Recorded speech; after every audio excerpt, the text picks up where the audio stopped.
Buenas tardes, amigos de Purificación, Zona del Hervidero Paysandú, Pueblos Libres, Cultura e Historia. Bienvenidos a un mano a mano, esta vez un mano a mano local, porque estoy con mi gran amigo, uno de los principales apoyos que tengo en todo este trabajo que viene el 2018.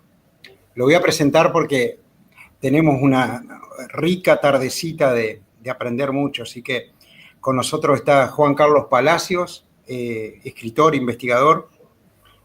Bienvenido, Juan Carlos, a este mano a mano. Gracias por estar siempre y apoyando. Gracias. Y bueno, bienvenido y somos todo oído, toda la gente que está conectado. Bienvenidos a todos los que están en este momento conectados. Bienvenido. Ya te voy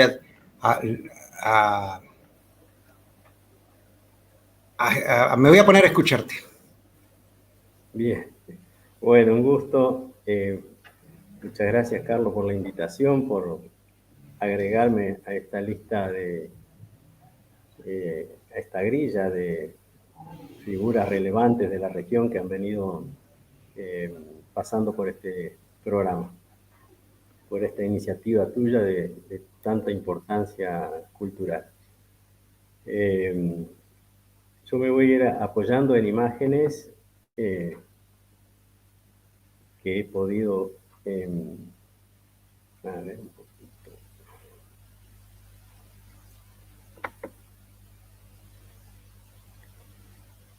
Esta charla, Historia y Herencia Guaraní Misionera,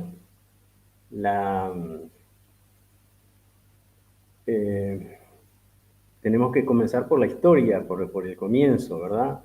Esto comienza en el año 1540, mejor dicho, 1540, cuando Ignacio de Loyola, con 5 o 6 de sus compañeros que eran estudiantes de la Universidad de París, en Montmartre, en la iglesia de Saint-Pierre, realizan allí sus votos, que son el primer paso para la creación de la Compañía de Jesús. Eso fue en realidad en 1535. En 1540 fundan la orden, ¿verdad? Así que esa es la fecha importante, 1540. En 1492, cuando Colón llega a América, el territorio ocupado por los guaraníes es ese que está en esa línea punteada de naranja. Digo, es una, vamos a decir, una estimación, un área aproximada, ¿verdad? Ese era un poco más el territorio guaraní. 9 años después de la fundación de la Compañía de Jesús, 1540 y... A ver, creo que esto está muy celoso.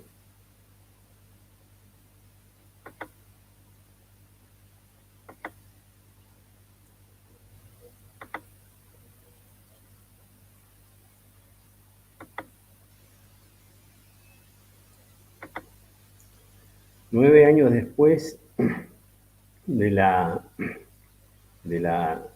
creación de la Compañía de Jesús, los jesuitas, que así se denominan, los sacerdotes de la Compañía de Jesús, están desembarcando en las costas brasileñas. En el año 1568 estaban desembarcando en las costas del Perú. Y esas son las vías de ingreso, entonces, en línea amarilla, las rutas de navegación de la corona española y en verde la ruta de navegación de la corona portuguesa. Y la línea roja es el Tratado de Tordesillas, o sea, hacia la derecha de nuestra América del Sur debiera ser territorio de la corona portuguesa, a la izquierda de la corona española.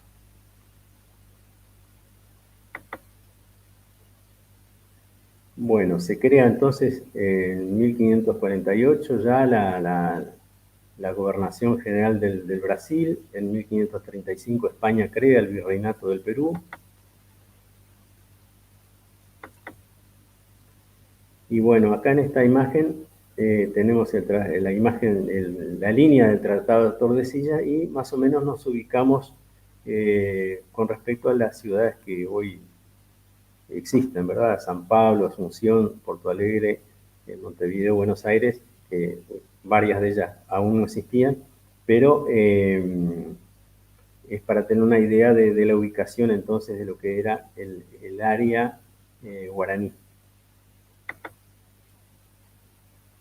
Una cosa notable fue que en 1588, hacía poco tiempo que se había fundado Asunción, provenientes de San Pablo y provenientes de Lima, dos partidas de jesuitas, caminando una desde San Pablo 1000 y pico de kilómetros y otra desde Lima 2500 kilómetros, se encuentran en Asunción.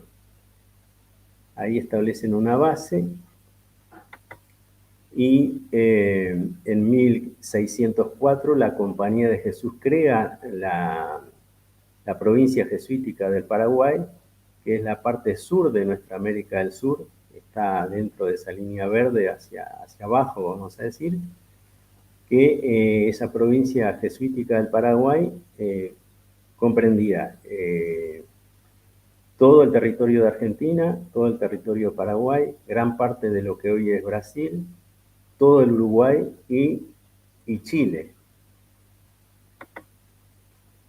Entonces, eso fue en 1604, y establecen en Córdoba, yo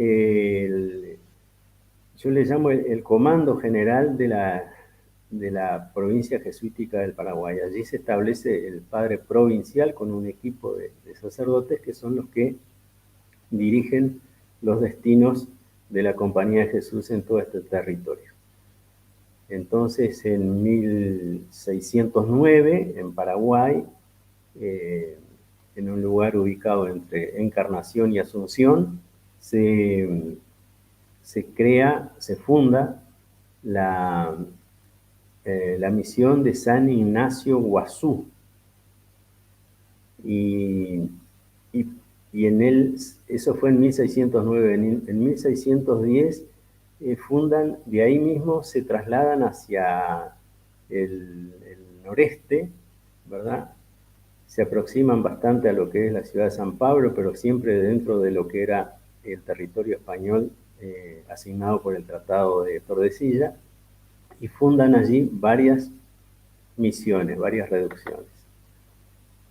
Bueno, esta imagen nos muestra las vías de penetración a partir de San Ignacio Guazú, y nos muestra la línea roja de arriba, la internación en 1600, a partir de 1610, en lo que se conoce como el territorio del Guaira, o Guairá, hoy estado de Paraná.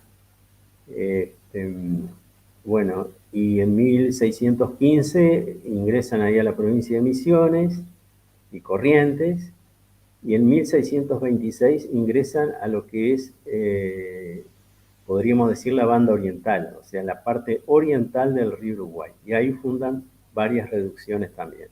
Entonces van diseminando pueblos, misiones jesuíticas con poblaciones guaraníes que los aceptan muy bien, y fundan entonces varias de ellas en la región del Guairá, varias en lo que hoy es la provincia de Misiones y provincia de Corrientes, obviamente que en territorio paraguayo también, y en la región del Tape, que es hoy Río Grande do Sul. Esas son las poblaciones que fundaron en el Guaira. Fue un esfuerzo muy, muy grande, pero ustedes observen la línea roja que indica la presencia de Portugal muy próxima a esa zona del Guaira. Ocurre que en 1626, provenientes de San Pablo, ingresan los ejércitos de bandeirantes. Son milicias que son verdaderos mercenarios, que son financiados por intereses privados, que atacan a las poblaciones indígenas para llevárselas como esclavos para trabajar en los emprendimientos que en ese momento la población conquistadora que venía de Portugal iban realizando, como por ejemplo producciones de caña de azúcar.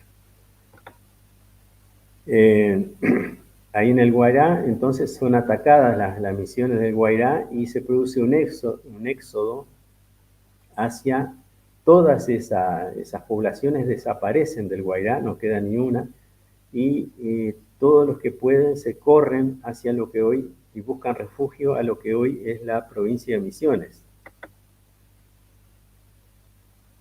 Lo mismo ocurre en Río Grande do Sul. Ahí en Río Grande do Sul se habían fundado varias aldeas, varias misiones, pequeñas misiones, estaban surgiendo cuando son atacadas por los bandeirantes en 1632 y todas esos poblados desaparecen, todos los que pueden cruzan el río Uruguay y se refugian en lo que hoy es la provincia de Corrientes y de Misiones. Entonces se produce una aglomeración de comunidades guaraníes en ese territorio correntino y misionero, y aquellas áreas, aquellos espacios en los que originalmente se habían fundado las misiones, tanto en el Guairá como en el Tapé, esos espacios van quedando vacíos de aldeas guaraníes. Pero en 1641,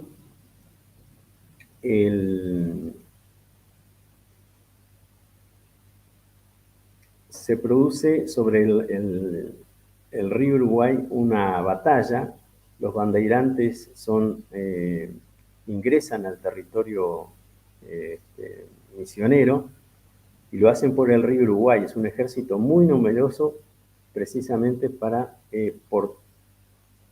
poner término a esta experiencia jesuítica misionera. Se da la batalla en 1641 de Mbororé.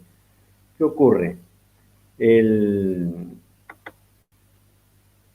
Antonio Ruiz de Montoya había sido enviado a raíz de todos estos ataques algunos años antes, allá por el 1636-38, a España para Antonio Ruiz de Montoya, uno de los destacados sacerdotes que había sido uno de los pioneros ahí en esa zona del Guairá, y se traslada a España para solicitar a la corona española permiso para que pudieran las misiones tener sus ejércitos.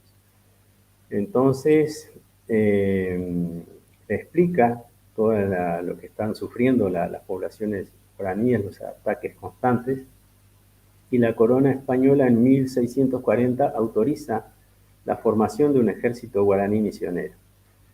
Entonces, cuando en 1641, cuando baja ese ejército de bandeirantes desde San Pablo, se encuentran con que los guaraníes ya no estaban desarmados como estaban antes, porque antes no podían usar armas, y se produce una batalla.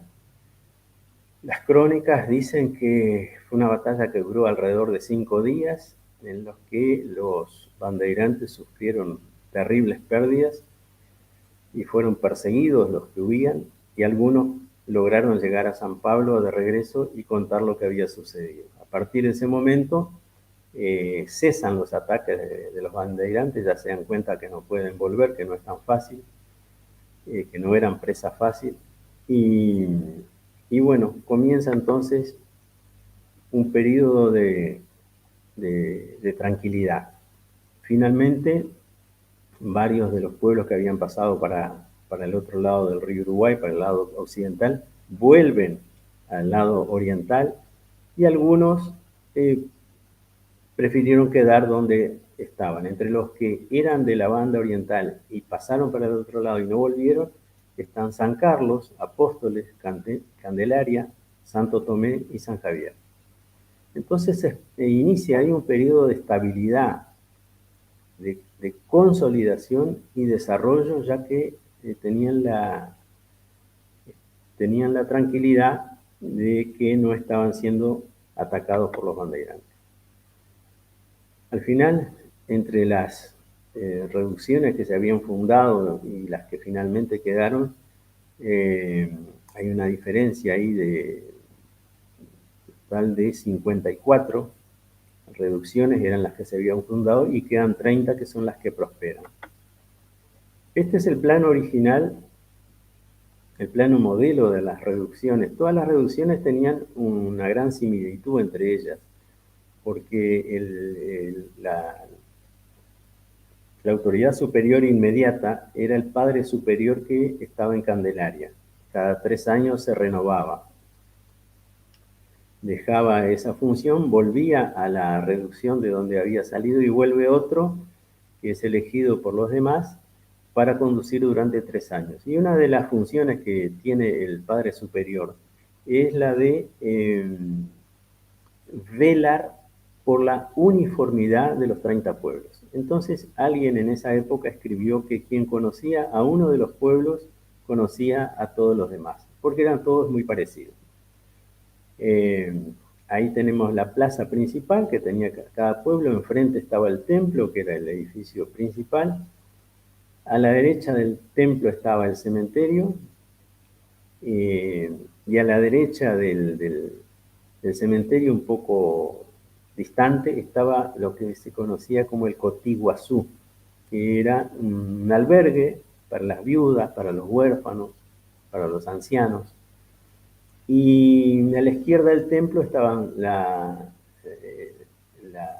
residencia de los sacerdotes, que eran dos por misión, y después estaban los talleres, el colegio, y después las casas de indios alrededor de la plaza, en esas filas que se ven en la imagen.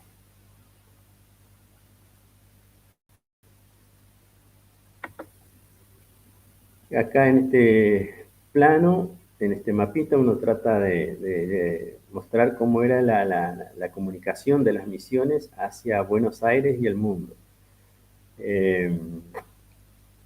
Era el río Uruguay. De las 30 misiones, 17 o 18 salían por el río Uruguay. Y por el río Paraná, las otras 12 o 13 misiones usaban el río Paraná. Y bueno, de ahí, de Buenos Aires, la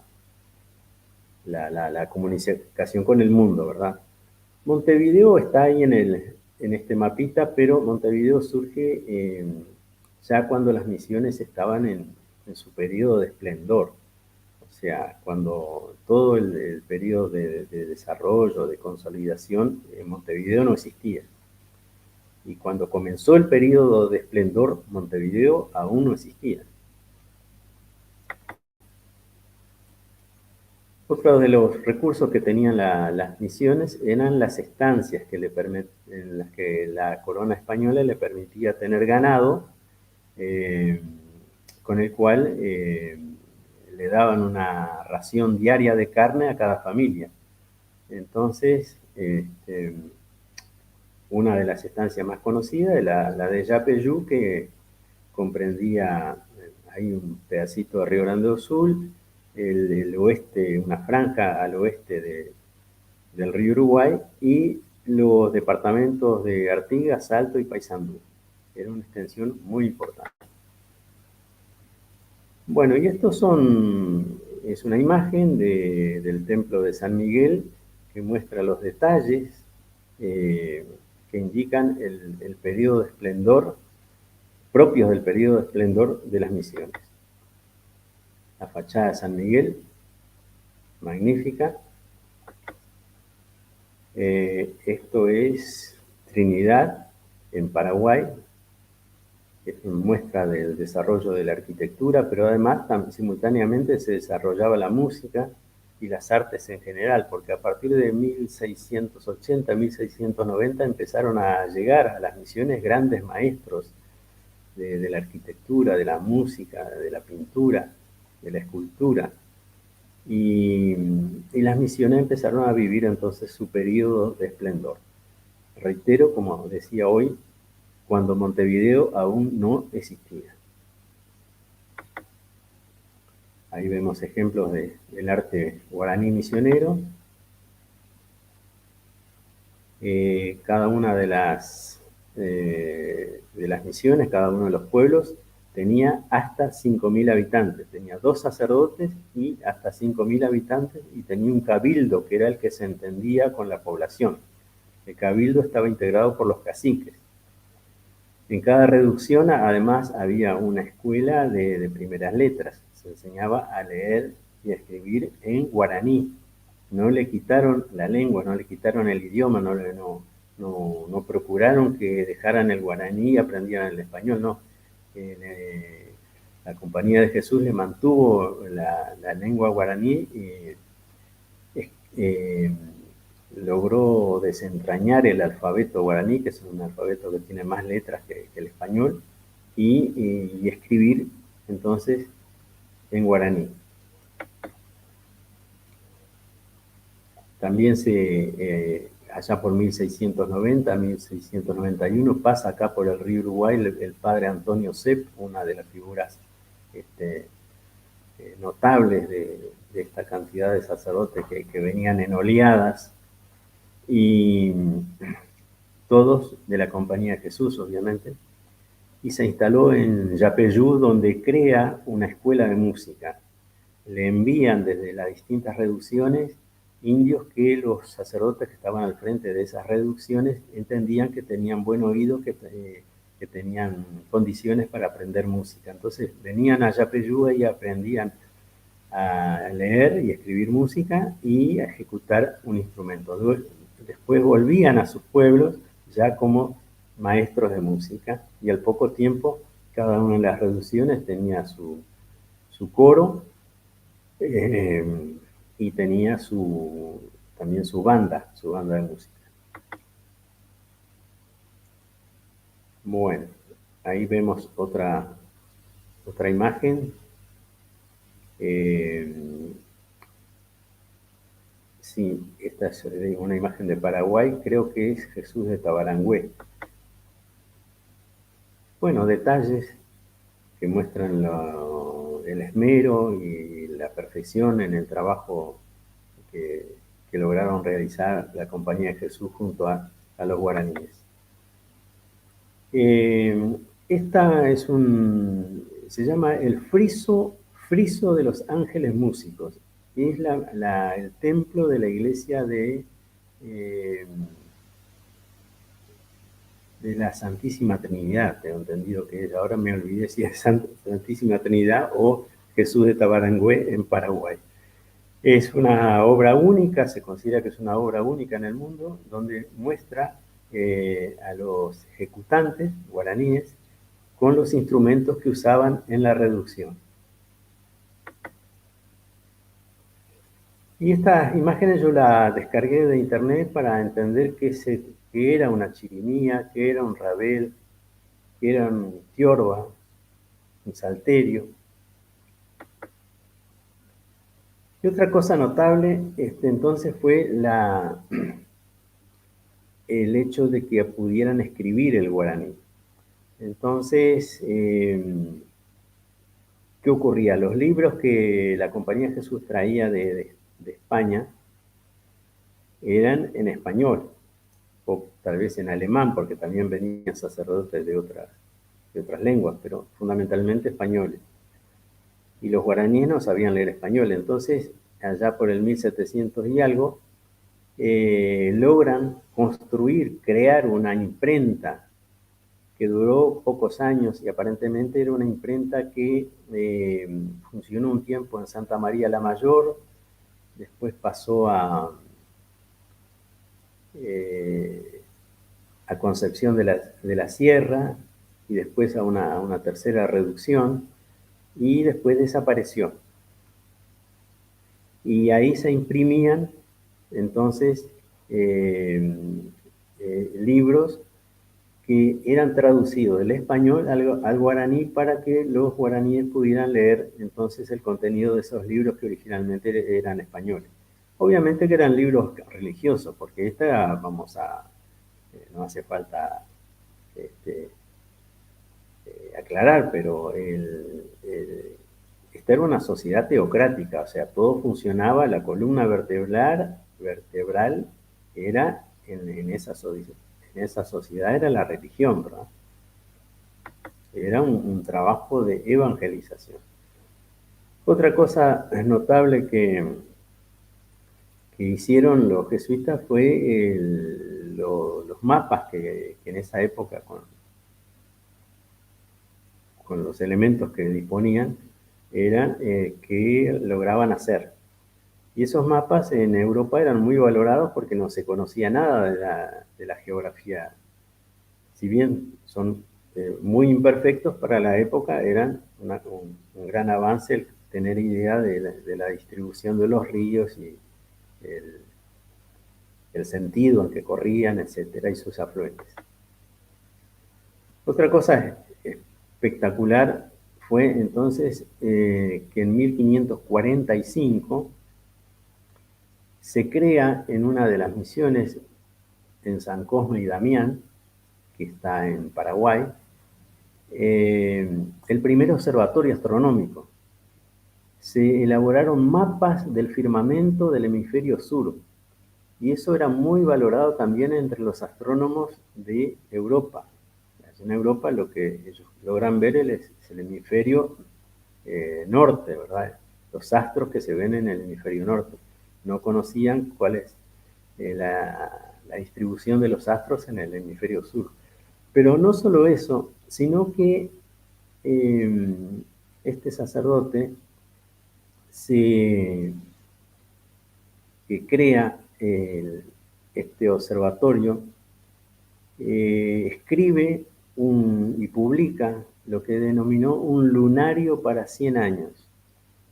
Es un libro, yo tengo un ejemplar hace poco que fue editado, que es una réplica de ese libro, en el que se pronostican el horario de salida y de puesta del sol para los próximos 100 años, y los horarios de salida y puesta de la luna para los próximos años.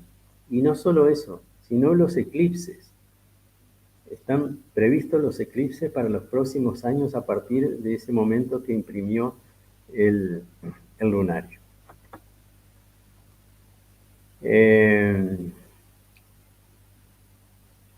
Ocurre que en 1750 estaba en pleno periodo de esplendor. El nivel de vida para la época de la población de los 30 pueblos, que se aproximaba a los 150.000 habitantes, en ese momento de esplendor, en España,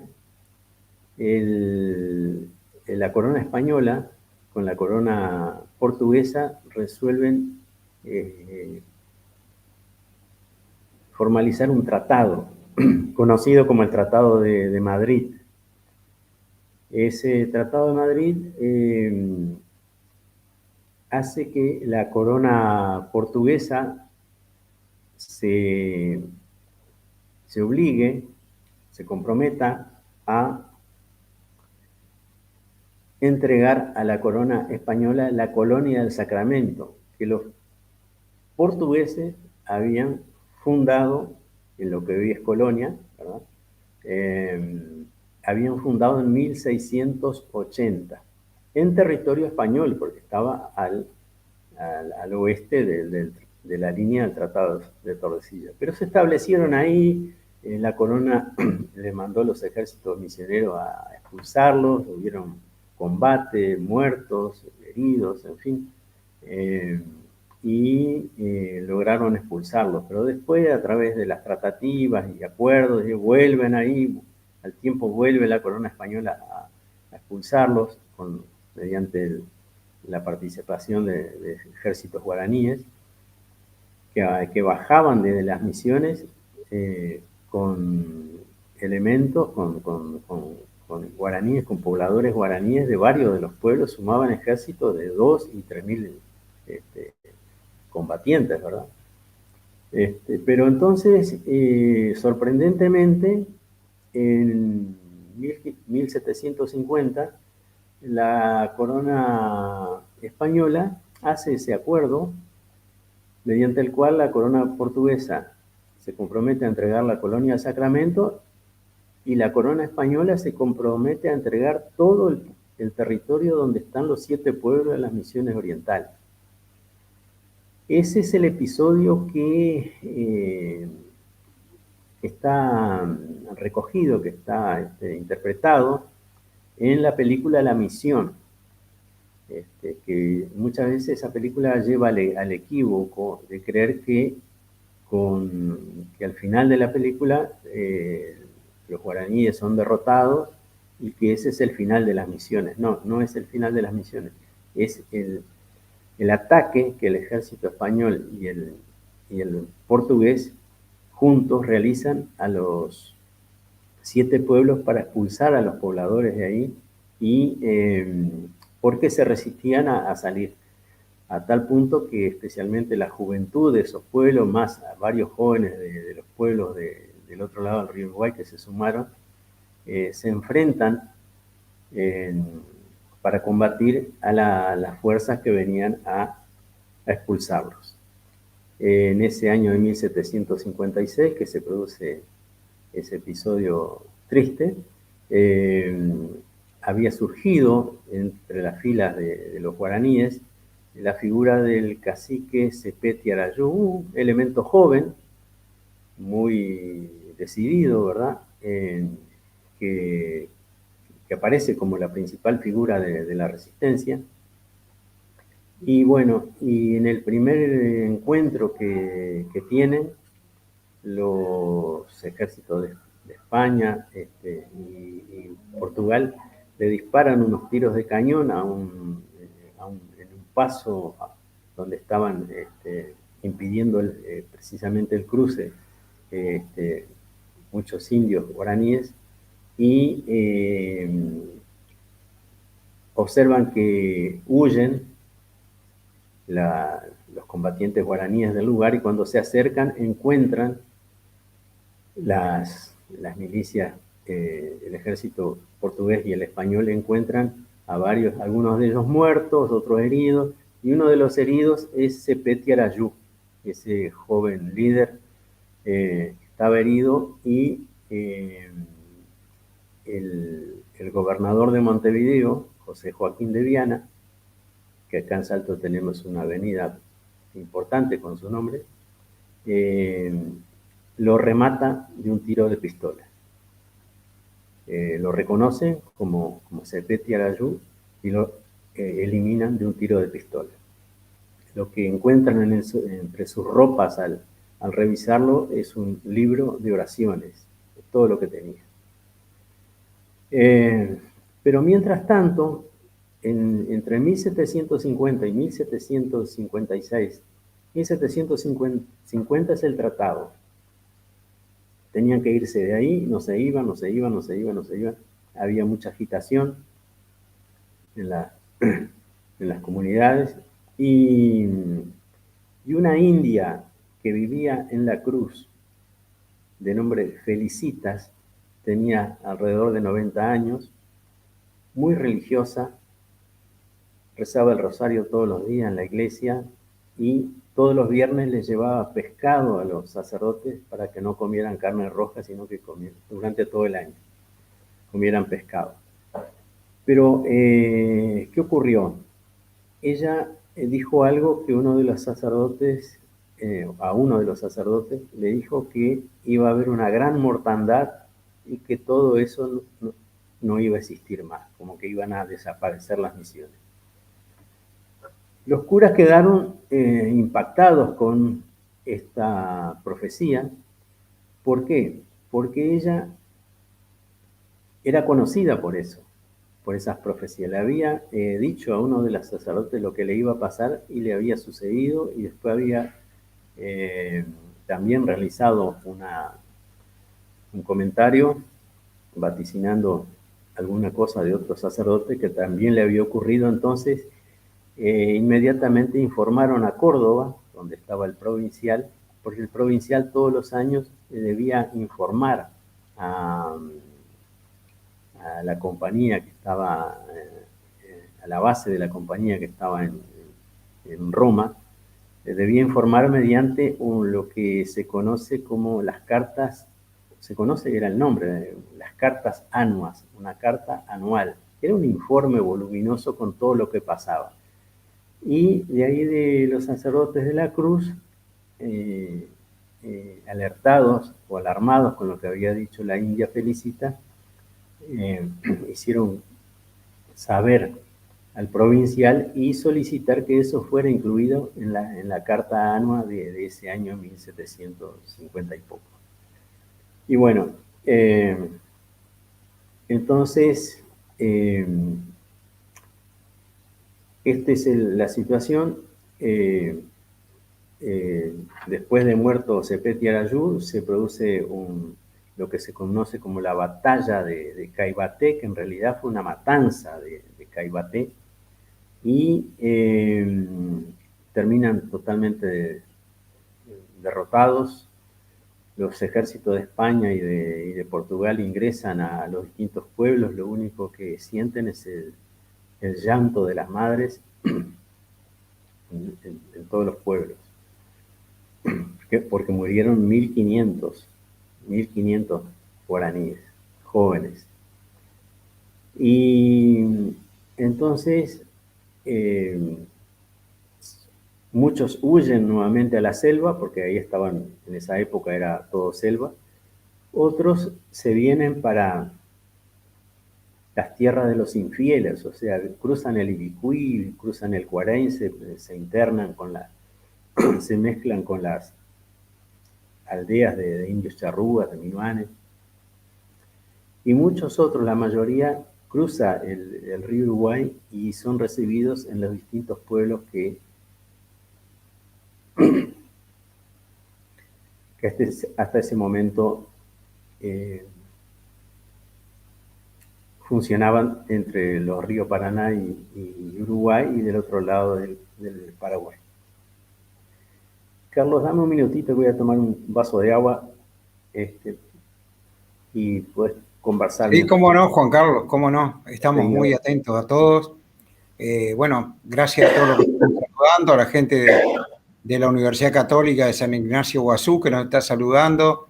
Gracias a toda la gente. Bueno, hay gente de todos lados conectándose, así que muchas gracias. Estamos todos atentos escuchando a Juan Carlos. Y bueno, esos grandes viajes que organiza Juan Carlos por todas esas 30 pueblos, año a año, mes a mes. Bueno, ahora que tenemos algo ahí por mayo, y bueno, ¿qué más para contarnos todo esto, ¿no? De las misiones jesuíticas, de los guaraníes, de esos guaraníes que acompañaron a Artigas, de los sitios arqueológicos, de las misiones, todo eso. Y bueno, lo seguimos escuchando, Juan Carlos. Bueno, muchas gracias.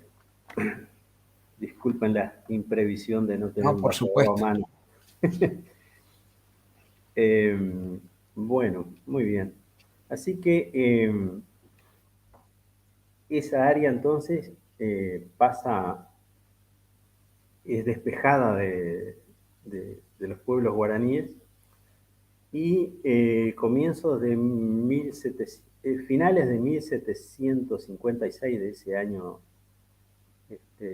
trágico, José Joaquín de Viana recibe la orden de venir al Salto Chico, acá está un poquito al norte de la ciudad de Salto, a esperar la llegada de las autoridades españolas. Uno de ellos era el marqués de Valdelirios, que venía con una comitiva para marcar con la comitiva portuguesa equivalente, la nueva línea divisoria que iba a separar los territorios portugueses de los españoles en esta zona. Pero otra figura muy importante que vino también es Pedro de Ceballos.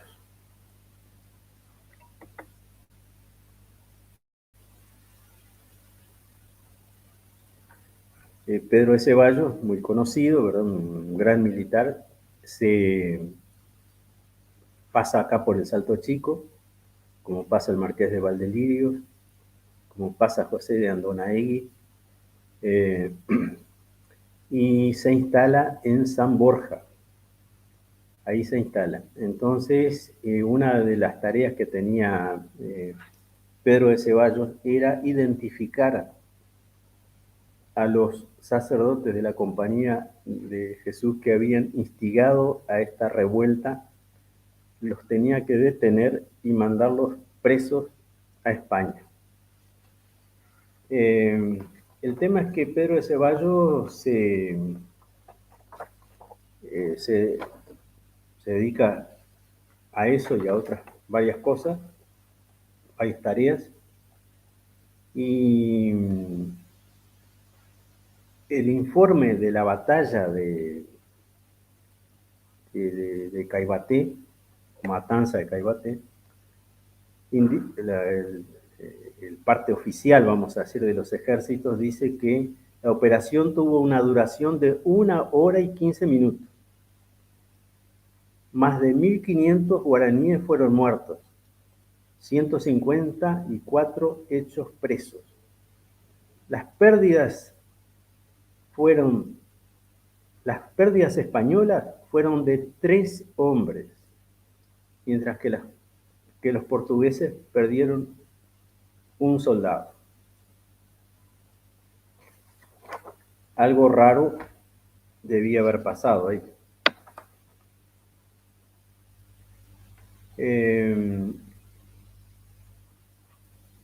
Pedro de Ceballos, al culminar su investigación, que creo que le llevó unos 3 años, indica que lo que quedó en evidencia fue que el episodio de Caibaté no se trató de una heroica y honrosa victoria de los ejércitos español y portugués, sino de una cruel y despiadada carnicería.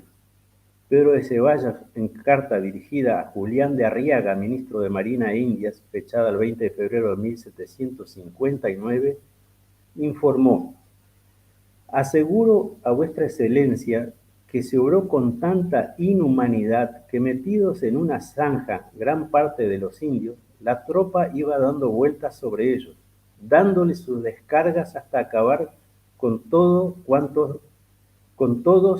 cuanto a ella se habían acogido, creyéndose en su inocencia muy seguros, al mismo tiempo que otros que quisieron huir por los campos eran alcanzados y muertos por los nuestros sin resistencia, y sin que se hubieran perdonado sus vidas a los que, huyendo del rigor, subían a los árboles de donde los derribaban a fusilazos, y lo que es más, ni a los que, puestos de rodillas y plegadas las manos, pedían misericordia.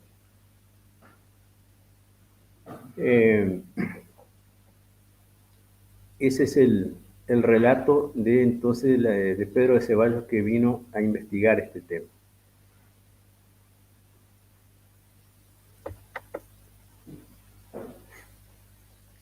Bueno, entonces se produce, las poblaciones cruzan y se alojan en los distintos pueblos que los reciben. Y en 1761, 5 años después de la batalla, el monarca era otro, era Carlos III, desconoce el Tratado de Madrid y autoriza a los jesuitas que vuelvan con las poblaciones indígenas a sus pueblos originarios, a las misiones.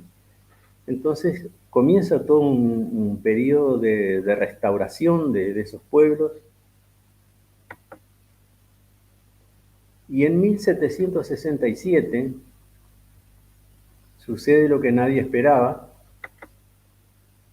o sea, 6 años después, la corona española resuelve expulsar a la Compañía de Jesús de España y de todos los territorios españoles de ultramar. Todos estos territorios acá eran de la corona española. Entonces, fue una operación que se hizo en absoluto sigilo, en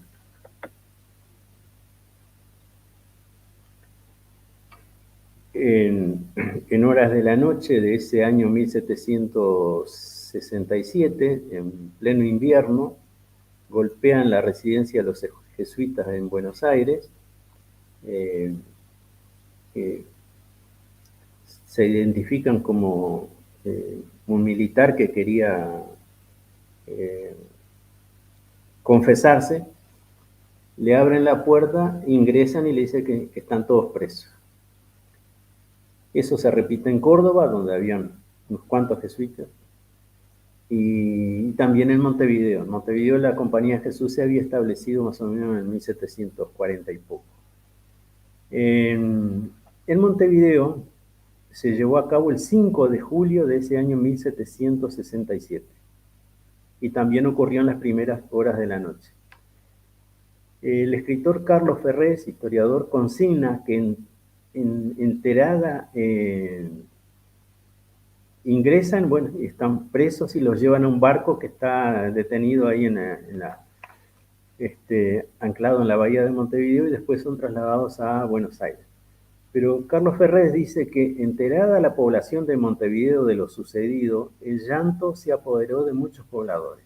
A pesar de ello, nadie se manifestó, pues un bando de Bucareli había establecido la prohibición de censurar la operación y a quienes lo hicieran se le aplicaría la pena de muerte.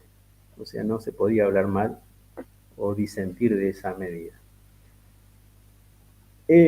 Pero pocos días después, o sea, 20 días después, 21 días después, el 26 de julio, después de concluidas esas primeras tareas, Carlos Ferrés dice que aconteció algo inesperado. Un barco procedente de Europa arribó a Montevideo con 36 nuevos jesuitas que venían a incorporarse a las misiones. Y eran más, pero varios habían muerto en esos viajes que siempre eran tremendos. Una, que los barcos no se sabía si llegaban, pero y las enfermedades que se desataban arriba, muchas veces terminaban con la muerte de varios tripulantes. Y eso había sucedido con esta partida de 36 jesuitas que llevaron a Montevideo, ignorando todo lo que estaba pasando en el mundo.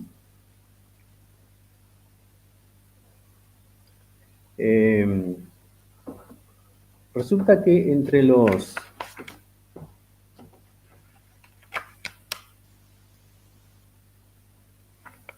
jesuitas,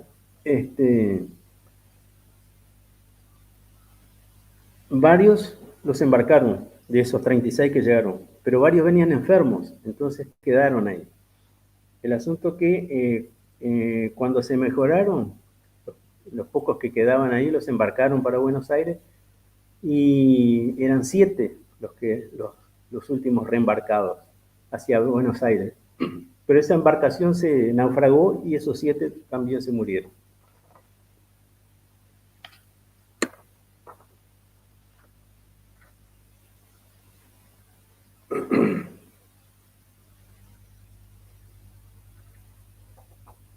Bien, vamos a seguir con esto.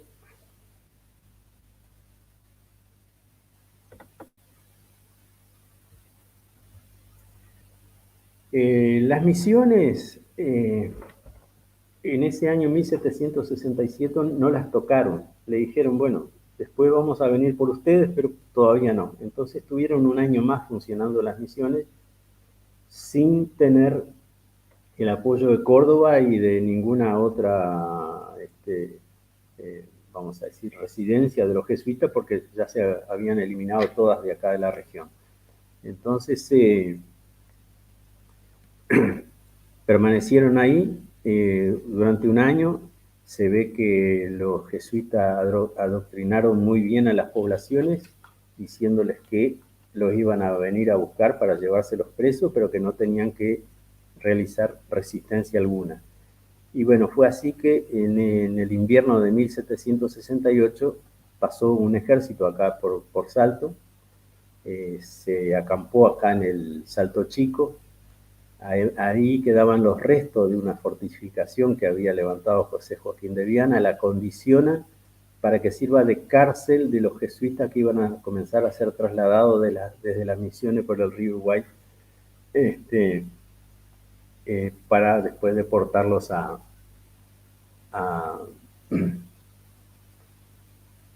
Montevideo, a Buenos Aires. Vamos.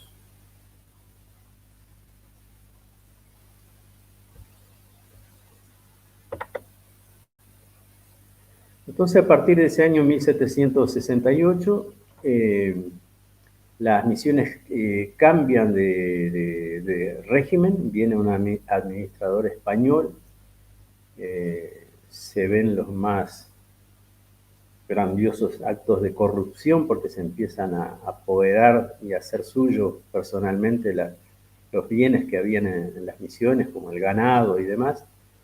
Y los pueblos empiezan, ya no tenían esa cuota de carne que tenía cada familia, que había existido durante el periodo de las misiones, tenían que entrar en el régimen de la sociedad occidental, o sea, trabajar, ganar un sueldo y ver dónde consiguen un trabajo, y de ahí y empezaron a dispersarse, muchos seguramente volvieron para la selva y otros que tenían oficio empezaron a buscar su futuro en los pueblos que iban surgiendo, en las estancias, como conocedores del manejo de ganado, como músicos, porque había muchos músicos, y como maestros, ¿verdad? Acá en Salto, de los libros más antiguos que hay acá en Salto, afirma que el primer maestro de escuela primaria que hubo en Salto fue un indio guaraní misionero, allá por el 1830 y poco.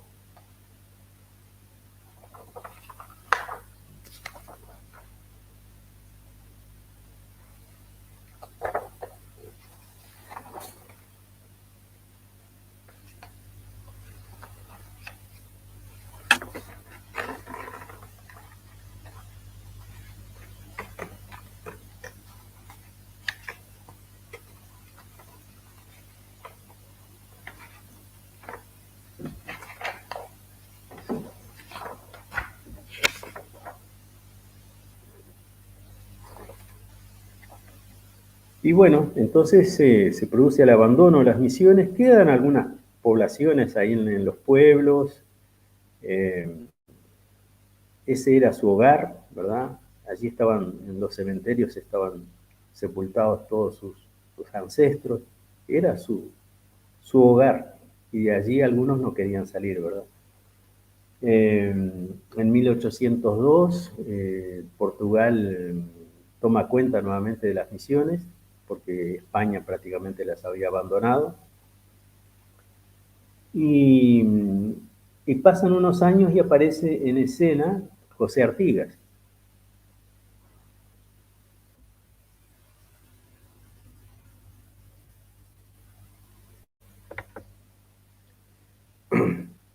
Cuando Artigas nació, las misiones todavía existían.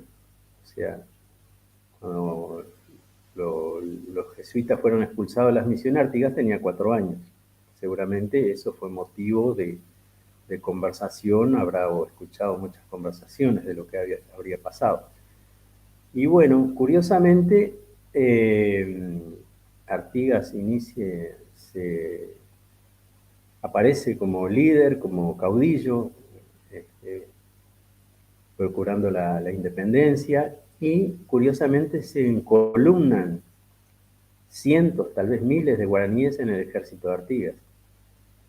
Es una cosa que prácticamente ha sido ignorada por nuestros historiadores, nunca se comenta eso, por lo menos yo cuando estudiaba escuela, liceo, nunca se mencionaba la presencia de guaraníes en el ejército de Artigas, pero precisamente leyendo el relato de los hermanos Robertson, unos escoceses que llegaron ahí en ese año 1815 al Río de la Plata, era gente adinerada que tenían su embarcación y andaban con credenciales diplomáticas, eran bien recibidos en todos lados. Llegan al campamento de purificación y ahí próximo a la meseta de Artigas, se entrevistan con Artigas y a su relato, a su regreso a España, a Inglaterra, escriben un voluminoso libro con todas sus andanzas por estas tierras y escriben algo que a mí me llamó poderosamente la atención y que para mí en gran medida fue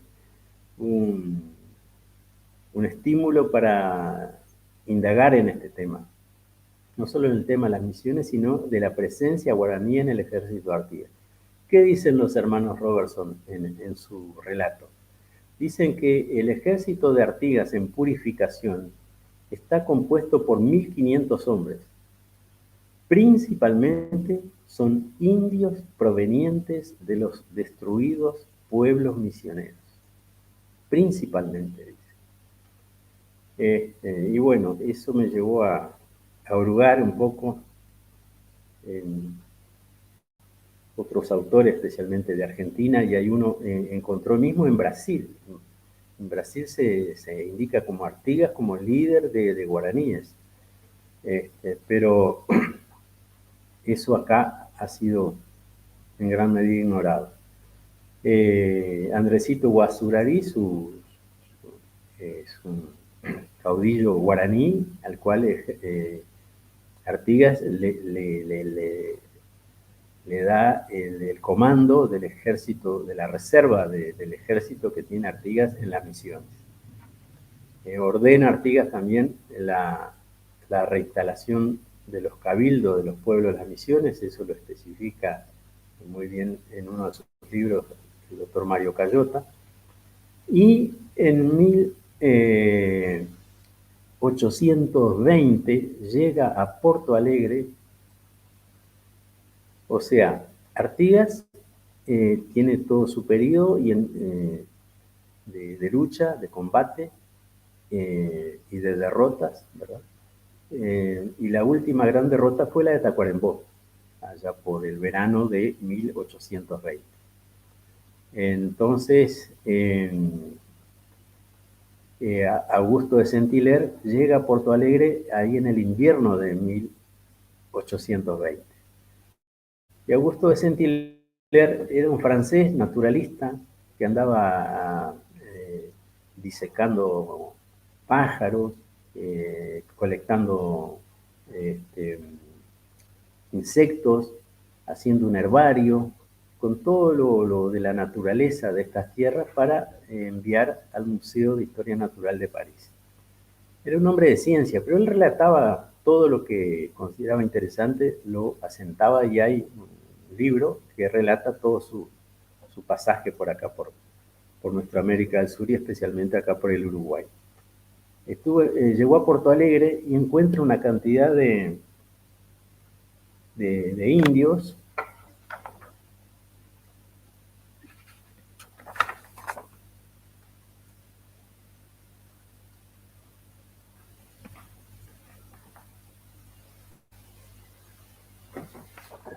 disculpen un minutito que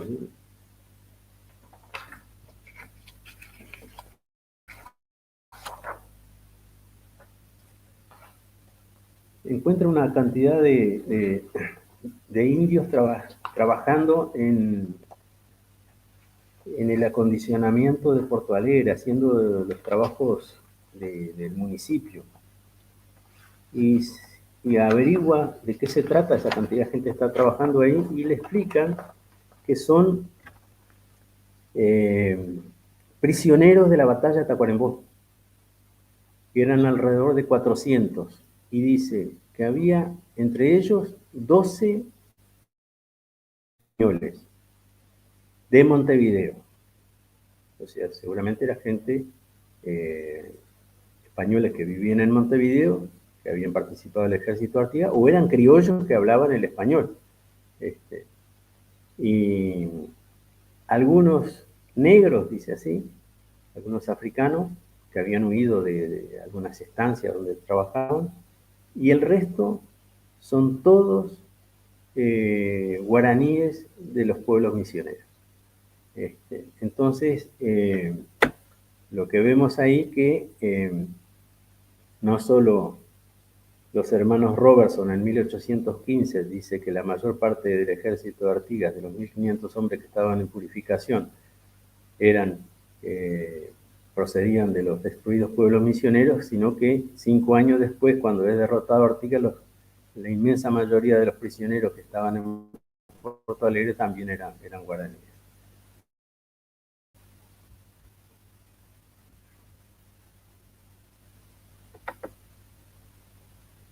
En 1821 Saint-Hilaire llega a Salto y acá encuentra un contingente de ejército portugués y observa que hay muchas chozas de familias guaraníes alrededor y se pregunta qué es lo que, de dónde viene esa gente, y ellos le explicaron que eran parte del ejército Artigas, que había acompañado a Artigas hasta más allá del río Uruguay, pero derrotado a Artigas por Ramírez y demás, y que Artigas, al haberse ingresado al Paraguay y Ramírez no haber podido capturarlo como deseaba, a su regreso de allá de las costas del Paraná, en su venida hacia Entre Ríos, toda vez que encontraba a pobladores guaraníes, arremetía contra ellos. Entonces, desesperadamente, toda esa gente empezó a pasar el río Uruguay para este lado donde estaban los portugueses, que eran sus antiguos enemigos. Sin embargo, el ejército portugués había recibido, cuando estos contingentes portugueses que estaban acá, que estaban en San José del Uruguay, que estaban en Belén, que estaban más allá también, empezaron a informar que estaban llegando guaraníes del otro lado, huyendo desesperadamente de Ramírez, recibieron, al informar a sus superiores de lo que estaba pasando, ellos recibieron una orden superior que les decía que tenían que tratarlos con la máxima consideración. Entonces, claro, alrededor en esos tiempos, en los cuarteles, en los ejércitos, siempre se daba comida a la gente de los alrededores. Y allí sobrevivían, porque había comida, entonces sobrevivían.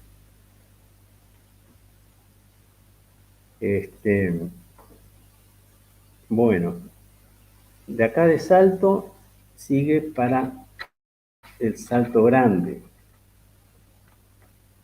Voy a ordenar un poquito estas hojas, si no, no voy a poder continuar.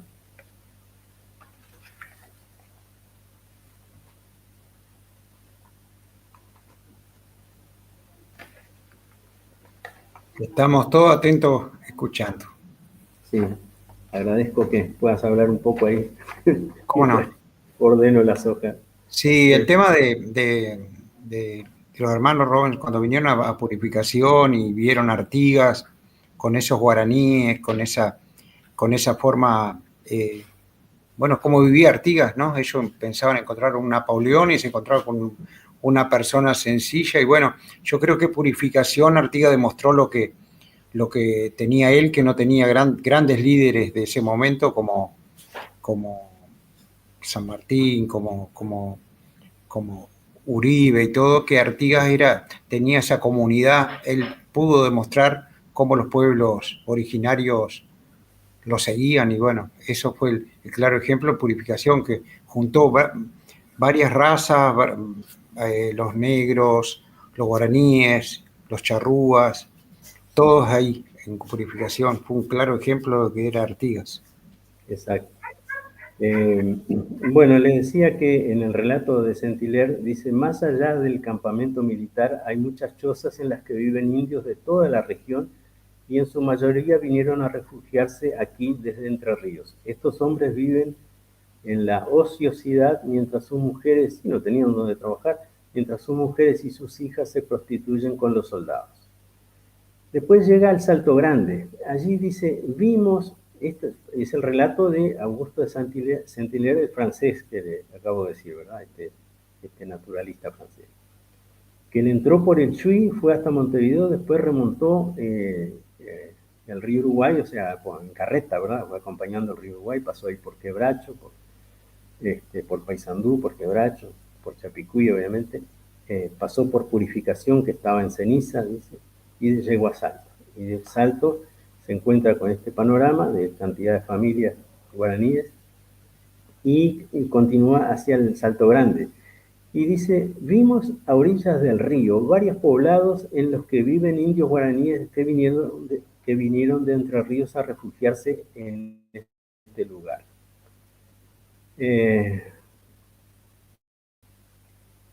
Sus casas son simples chozas. Están hechas con las hojas y el tallo de una gramínea muy dura. Cerca de esas viviendas a veces hay un galpón en el que están colgados pedazos de carne. A menudo también se ve en ellas algunas plantas de maíz, zapallo y de sandía. Se ve que plantaban, ¿verdad? Pues venían con esa costumbre de las misiones, que ya no existían hacía décadas. Estos indios provienen de los pueblos que habían sido fundados por los jesuitas. Estos hombres, por consiguiente, están bautizados. Muchos son mestizos, entre ellos hablan guaraní, pero todos saben el español. Y Saint-Hilaire presta atención en la presencia de un niño de entre 8 y 10 años, con el que nos pusimos a conversar. Nos contó que había perdido a su padre y a su madre, pero que había atravesado el río con un viejo y una mujer mayor que lo cuidaban y que también estaban acá. Estaban ahí con él. Más adelante, este francés, Augusto de Saint-Hilaire, dice que al caer la noche, aquel niño se arrodilló delante de una lámpara que se hallaba en el piso y en voz alta y en lengua guaraní recitó una oración y entonó un cántico. Estamos hablando de 1821. Hacía unas cuantas décadas que las misiones no existían, pero continuaba esa herencia religiosa que había recibido sus abuelos, sus tatarabuelos, ¿verdad? Pero entonces Artigas desaparece de escena y en 1828 Rivera ingresa a las misiones para reconquistar las misiones orientales. Y después recibe la orden de descender, de dejar, porque eso finalmente pasaba a ser de los brasileños. A esa altura ya no era de Portugal, sino que era de Brasil.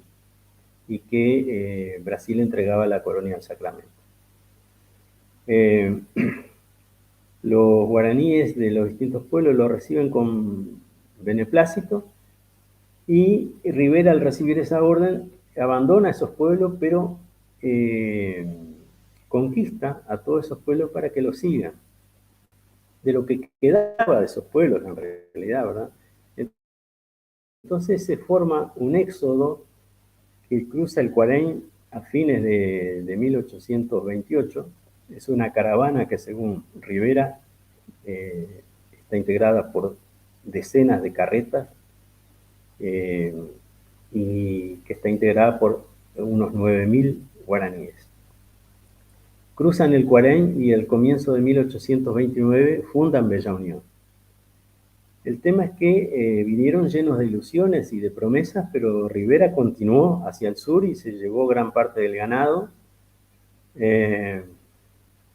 Y entonces Rivera, de todas maneras, le otorga o le hace creer que le otorga una cuota de confianza a esos pobladores porque deja formado ahí un contingente militar integrado por 500 hombres.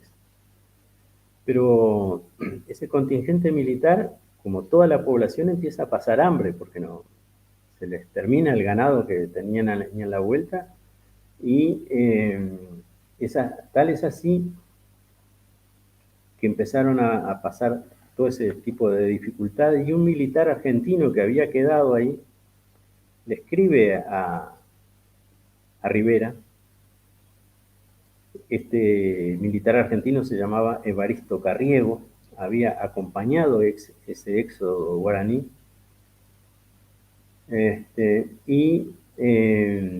Cuando la falta de alimentos se agudizó, resuelve escribirle a Rivera lo siguiente: hago lo que puedo en orden a la construcción del pueblo y en todo lo que demás que está a mi alcance. Pero usted, mi amigo, le dice a Rivera, ¿cómo nos ha abandonado? ¿Cómo nos deja en la cruel incertidumbre de su destino y paradero? Usted se ha descuidado mucho del gentío inmenso que dejó a su retaguardia. No ha vuelto una vez siquiera la vista hacia él para ver su estado y las necesidades, consolarlas y remediarlas. Entonces, de todas maneras, cuando transcurrieron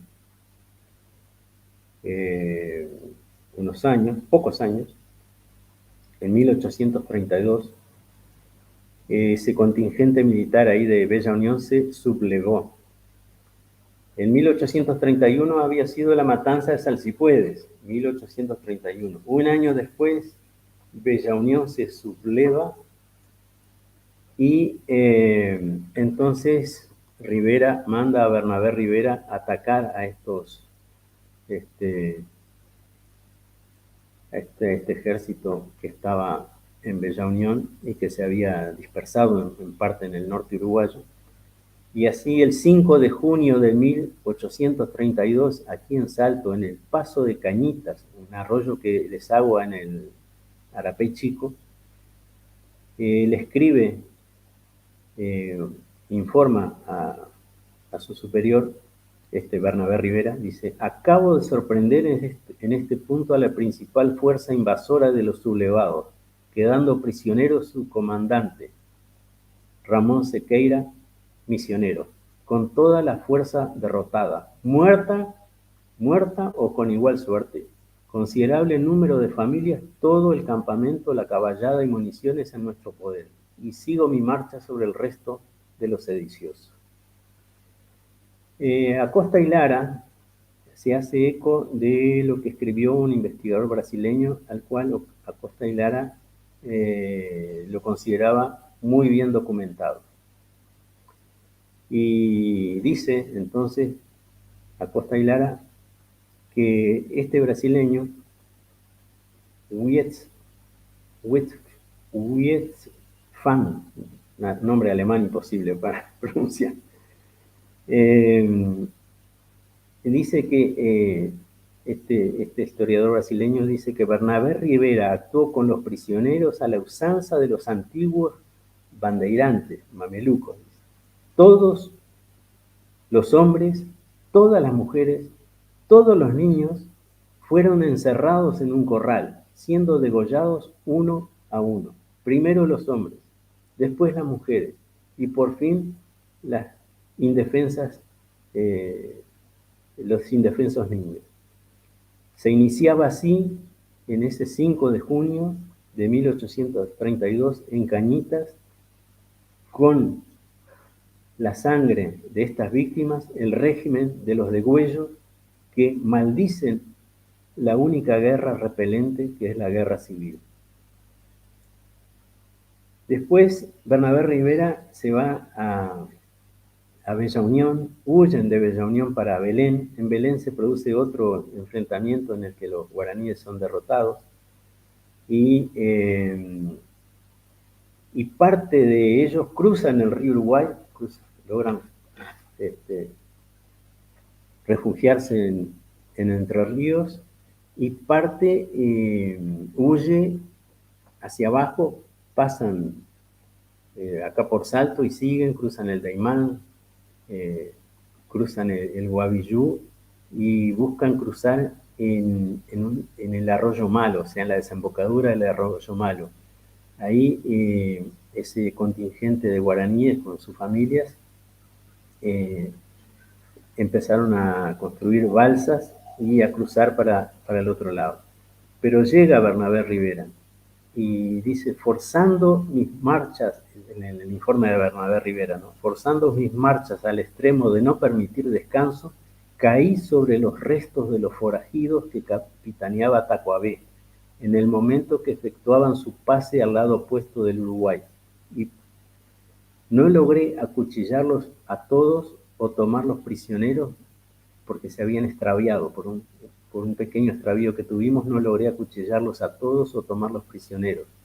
Las últimas barcazas apenas dejaban la orilla cuando nos presentamos en el puerto y el ardor de la tropa fue tal que era caballería, ¿no? Que se internaron hasta la mitad del río donde fueron siguiendo a las embarcaciones mientras un fuego certero ocasionaba un horroroso estrago en ellas, dejándolas al fin bollar a la corriente llena de cadáveres.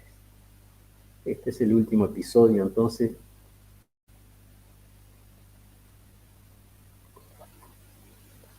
de matanza de guaraníes en nuestro territorio. Después Bernabé Rivera volvió a Bella Unión y allá los que se habían refugiado nuevamente en Bella Unión huyeron y cruzaron el Cuarén. Se pusieron, cuando salía del Cuarén, Bernabé Rivera no quiso entrar al territorio brasileño, le indican que por allí había unas tolderías de charrúas, entonces ataca esas tolderías de charrúas, pero estos charrúas finalmente son los que le dan muerte. Bernabé Rivera murió en el departamento de Artigas, fue muerto por los charrúas, cuando Bernabé Rivera venía de perseguir a los guaraníes, a los últimos guaraníes. En realidad lo que quedó después en Bella Unión fueron las familias, los ancianos. De aquellos 9.000 y algo que habían venido con Fructuoso Rivera, quedaban 800 y algo. Y esos fueron trasladados a lo que se llamó San Borja del Gí. La resolución del gobierno uruguayo dice que deben ser trasladados a donde más convenga a los intereses nacionales. No dice a donde más convenga a sus intereses de esas poblaciones. Y bueno, ahí va terminando la historia de los guaraníes. Hay mucho más, pero les quiero decir que entre las cosas que heredamos está la sangre guaraní, obviamente, que muchos no sabemos, y algunos creemos tener sangre guaraní, otros lo ignoran totalmente, pero entre ese año 1819, 1824, en el que el ejército portugués está aquí en Salto, y es en esos años en que llega 1821, que llega Augusto de Saint-Hilaire acá y relata que hay cantidad de poblaciones indígenas. En esos momentos se produce, en esos años, hay bautismos. El ejército portugués tiene un capellán y bautiza a los niños que van naciendo, y esos bautismos están en la parroquia del Carmen, están las copias de esos. Y entonces ahí uno pudo recoger una cantidad hacer un listado de la cantidad de niños bautizados que eran hijos de guaraníes provenientes de las misiones, porque dice hijo natural de fulana de tal, india guaraní, obviamente, por el nombre, ¿verdad? Proveniente de Yapeyú, de La Cruz, de Santo Tomé, de San Borja, de San Luis Gonzaga, de Apóstoles, de toda una cantidad de pueblos misioneros, eran que venían, algunos no decían el pueblo, decían proveniente de las misiones simplemente. A ver cómo estamos acá de hora. Usted me contó, en su momento me contó de allá en los pagos de Artigas, en el interior de Artigas, que había una señora que hablaba guaraní, seguramente descendiente de todos esos guaraníes, ¿no? Es verdad, es verdad. Una señora bastante de mucha edad que, bueno, habla que ahora guaraní. Bueno, pasó ese tiempo de estas matanzas y demás, después vienen las guerras civiles y las misiones allá por mediados del siglo XIX, 1800 y pico, están en ruinas y comienzan a recibir la visita de numerosos viajeros eh, europeos. Uno de ellos, Robert Abe Lallemant, dice, visita la misión de San Luis Gonzaga y era un domingo de resurrección cuando llega ahí. Y dice que delante de la misión, de la plaza de la misión, delante de la iglesia de la misión, hoy pastan caballos. Hay silencio y soledad.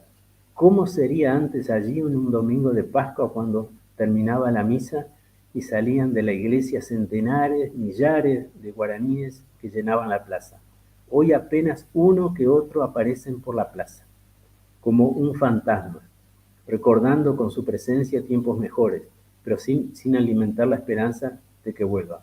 Cuando el sol se puso, la campana tocó el Ave María, o sea que todavía había algunos guaraníes allí que recordaban el toque del Ave María con la campana, que sirvió en la iglesia hoy desmoronada.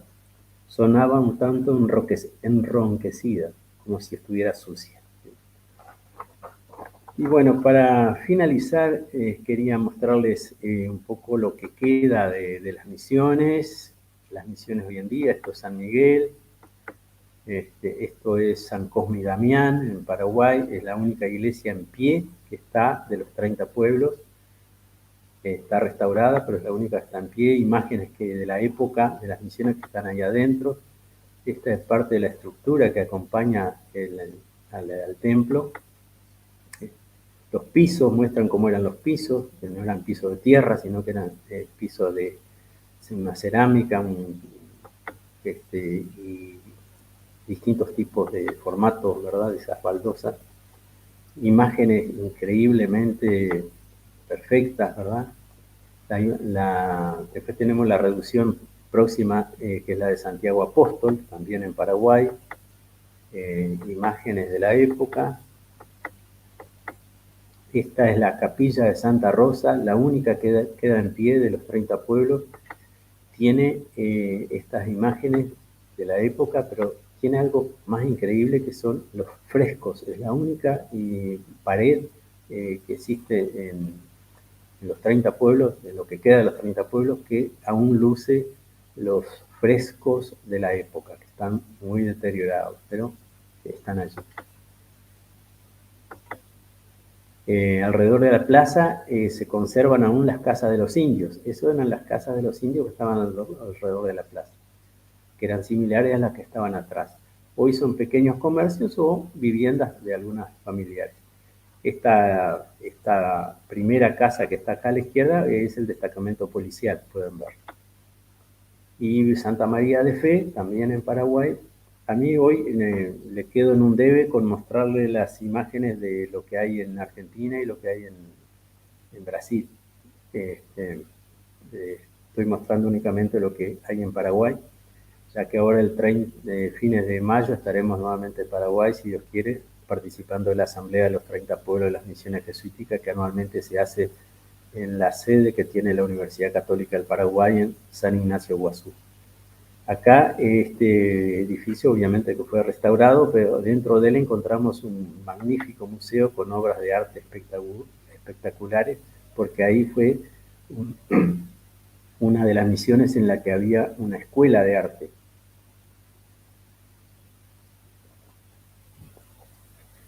Conducida por maestros que venían de Europa. San Ignacio Guazú, espectacular también, la primera de los 30 pueblos, fundado en 1609, conserva parte de su estructura, las imágenes, y después tenemos estas obras monumentales, que es Jesús de Tabarangüe, el púlpito, nos da una idea del momento de esplendor que se estaba viviendo cuando se construyó esto. Y finalmente Santísima Trinidad, que tiene un espectáculo de luz y sonido, es un paseo nocturno, mejor dicho, no es un espectáculo de luz y sonido, es un paseo nocturno con guía, muy, muy interesante, la verdad. el púlpito todo de piedra. Bueno, le decía de la Asamblea de los 30 Pueblos, que se hace a fin de mayo en San Ignacio Iguazú. Hemos estado allí más de una vez. Esta es una bandera que se ha creado en la región y que hoy ondea en los mástiles de las plazas de algunos de los municipios de la región misionera. Han tomado como elemento emblemático que distingue a esas poblaciones esta cruz, que le llaman cruz misionera, y bueno, hoy está, generalmente distingue a cada uno de sus pueblos, pues está erigida a la entrada de muchos de estos pueblos misioneros. Bueno, y olvidé mostrarles que la mayoría o muchos de ustedes deben saber que yo he publicado este libro, Venimos de Pueblos Incendiados, que relata toda esta historia resumida en esta charla. Y ese es mi teléfono de contacto, pues si alguno quiere conversar sobre el tema o solicitar el libro. Y Carlos, no sé si tenés algo para decir, si hay algún mensaje por ahí. De mi parte, muchas gracias. No, quiero comentarles a todos que, bueno, que queda grabado, agradecer a todos los que estuvieron, gente de Córdoba, a Mausi de Concordia, a gente de Paraguay, de todos lados que se ha conectado. Después lo invito a usted, Juan Carlos, para ver los comentarios ahí en YouTube. Yo creo que escuchar todo eso de Bernabé Rivera, escuchar esa historia, ahí también hay una persona que puso, Edgar Espinola dice, entré tarde, pero bueno, queda grabado, Edgar, así que lo va a poder grabar, ver, conocer nuestra historia verdadera, no una leyenda negra, dice, bueno que opinen eso de lo que acaban de escuchar. Y bueno, yo creo que fue un surtido de todo, ¿no? Porque estuvimos en purificación con los guaraníes que vinieron con Artigas, con los guaraníes que fueron perseguidos por Rivera, con los guaraníes que fueron perseguidos por los bandeirantes. Yo creo que una exposición imponente, Juan Carlos, como siempre usted, hermoso todo, espectacular, increíble. Yo escuché, hoy no intervine mucho, le pido disculpas a todos, pero bueno, era escucharlo a Juan Carlos, y recomiendo el libro, Venimos de Pueblos Incendiados. Y bueno, me queda a mí conocer las misiones jesuíticas, creo que me queda hacer un viajecito de eso, ya se va a dar, porque tuve la oportunidad con Juan Carlos cuando trajo a la gente, a los guaraníes de San Cosme de Damián, una gente espectacular, estuvieron acá en Salto, estuvimos en el Salto Chico con ellos, estuvimos en la meseta de Artigas con ellos. Juan Carlos fue, después de Artigas, la otra persona que trajo a guaraníes a la zona del hervidero, así que a la zona de purificación, así que bueno, yo creo que Juan Carlos, impresionante, ahí está la gente opinando todo, no sé, yo lo aplaudo porque hermoso. Muy bien. Bueno, quedamos por acá, Carlos. Yo agradezco, no tengo acceso en este momento al YouTube, a la imagen de YouTube, pero agradezco a todos los que se han acompañado y bueno, después vamos a tener oportunidad también de ver el video y ver de ajustar de repente esta charla para próximas oportunidades. Que también aprovecho para decirles que alguna institución pública o privada o grupo de amigos que considere interesante escuchar esta charla de forma presencial, con mucho gusto nosotros nos podemos trasladar y dar la charla y conversar un poco más de lo que fue esta charla en este momento. Así que Claro, yo quiero también ofrecer a alguien que tenga que dar una charla o algo ahí en el Parador Ruta 3 también, que podemos hacerlo, ya lo hemos hecho, ahora viene la época de hacer estos eventos y charlas ahí en Parada Imán, pero se pueden hacer en cualquier lado. Y también agradecer a los, ¿cómo le voy a explicar? A toda esa gente que viaja con usted, que estuvo acá conectado. Bueno, muchas gracias, Juan Carlos. Quedamos conectados nosotros por interno y agradecer a todos los que se conectaron. Esto queda grabado. Invito a que se hagan amigos del canal de YouTube de Purificación Zona Hervidero Paysandú. Estamos con estos mano a mano y bueno, Juan Carlos seguramente va a estar de nuevo, así como veo que está Mausi, que seguramente va a estar en unas próximas ocasiones, con Sebastián Vallejos, con todos. Bueno, muchas gracias.